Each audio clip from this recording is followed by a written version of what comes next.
Good morning, Facebook! Oh, look at that. Okay, so like I wrote in the little descriptor, I'm sick.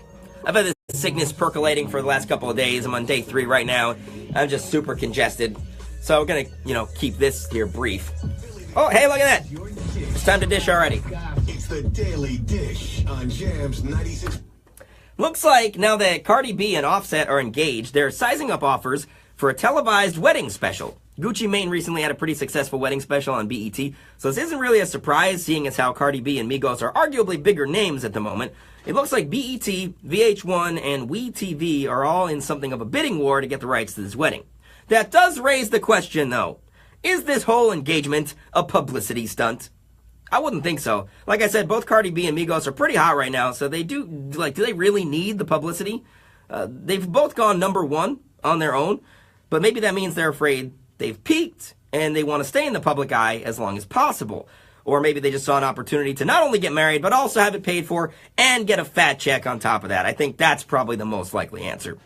Alex Rodriguez and Jennifer Lopez have been dating since about May, but even A-Rod was intimidated by J-Lo on their first date. He revealed to Vanity Fair that he was so nervous that he actually had to go to the bathroom so he could send her a flirty text, mostly because he wasn't actually sure if it was really a date or if they were just getting dinner together, because that's how her schedule was working out. The text said, quote, "You look sexy AF."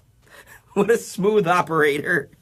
And apparently that worked because, like I said, they've been dating since May. But then right after he sent the text, the fire alarm went off and they had to evacuate the restaurant. Sounds like that kind of texting is just too hot to handle.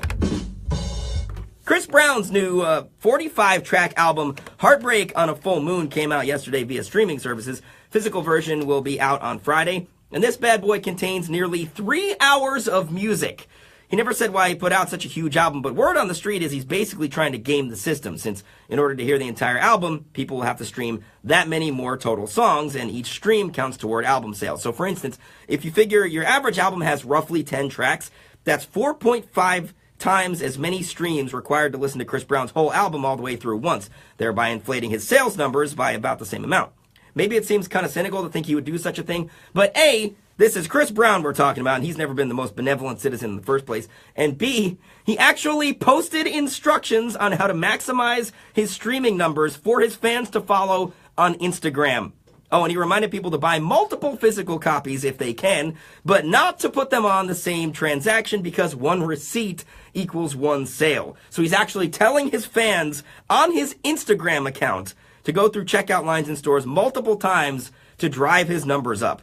Oh, and also to stick the album in front of other artists on the shelves. What a class act. The Kid in the Morning. Yeah, that's been kind of the prevailing theory since it was announced that he was putting out a 45-track album. But now that he actually was like, yo, here's the deal, Scott, don't listen to it on iTunes because that doesn't help my numbers at all. Stream it on, make an Apple Music account, make a Spotify account, go to the stores, buy more than one if you can, stick it in front. I can't believe it's shameless. It's like talking about how Chris, this is his official verified Instagram account, how we need to get Chris the recognition and success he deserves. I mean, 45-track album, that's monumental. But if I'm not mistaken, a lot of artists, put together, write and record a bunch of songs and then pare it down to, 10 or 12, 15, for an actual album release. So as far as I know, that's what they probably did. Just wrote a bunch of songs. We're like, just toss them all in there, get those streaming numbers up. So, excuse me. Coming up, we got another shot at Jams Jetaways during the High Five at 9. I need a cough drop. And then we got the Cubicle Show, 10:30. I did go trick-or-treating last night, so I'm going to go through my haul probably during the show. Got to run that by Scott, but I can't imagine he'll have a problem with it. So yeah, I'm going to bug out of here because it's getting difficult for me to speak. And, I got to keep talking on the radio. So thanks for watching, and until the Cubicle Show, peace be with you.